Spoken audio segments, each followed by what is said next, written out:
Ito ay rated SPG, striktong patnubay at gabay ng magulang ang kailangan. Isang mapagpalang araw mga kapamilya, ano kaya ang gagawing paraan ni Ramon upang mapawalang bisa ang kasal ni Marites kay Rigor dahil lang kahit wala nang makakapigil sa kanilang pagpapakasal? Yan ang ating alamin sa dulo ng video na ito. Buong pusong tinanggap ni Don Julio si Marites sa kanilang mansyon nang dalhin ito ni Ramon. Tamang-tama umano at sinabi ni Tanggol na pupunta siya ng mansyon at isang oportunidad umano ito para makapag-usap silang mag-ina. Gayunpaman, tila balisa pa rin itong si Marites dahil iniisip niya ang pwedeng gawin ni Rigor, lalo na't si Ramon ang tumulong sa kanya upang tumakas. Ngunit siniguro naman ni Ramon ang seguridad ni Marites na hanggat nasa mansyon siya ay ligtas ito. Maya-maya pa ay dumating ang mga kaibigan ni Tanggol at hinanap siya kung kahit nalaman nila na nawawala si Tanggol.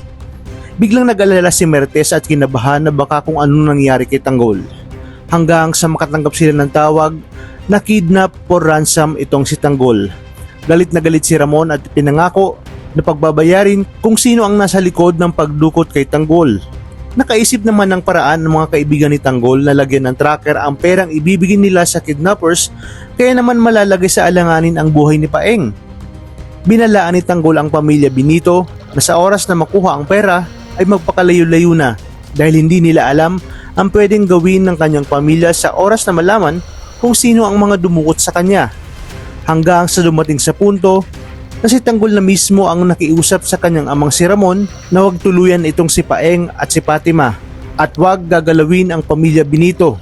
Naging oportunidad pa ito upang magkaroon ng trabaho ang pamilya Benito. Ngunit bago ito ay magkakaroon ng habulan. Gagawin lahat ni Tanggol upang maprotektahan si Fatima at makikipagpatentero ito sa sarili nilang mga tauhan, lalong-lalo na sa tatay nitong si Ramon. At di kalaunan, sa paglipas ng mga araw, agad na nakalaya itong si Maki sa tulong ni Tanggol at sinabi na simula ngayong kay Tanggol na sila magtatrabaho. Sa kabilang banda, nang nakabalik na si Tanggol ng mansyon ay naging emosyonal ang mga tagpo dahil sa muli nilang pagkikita ng kanyang inang si Marites. Magkakapatawaran na ang dalawa at malalaman ni Tanggol ang ginawang pagkulong ni Rigor sa kanyang nanay Tess.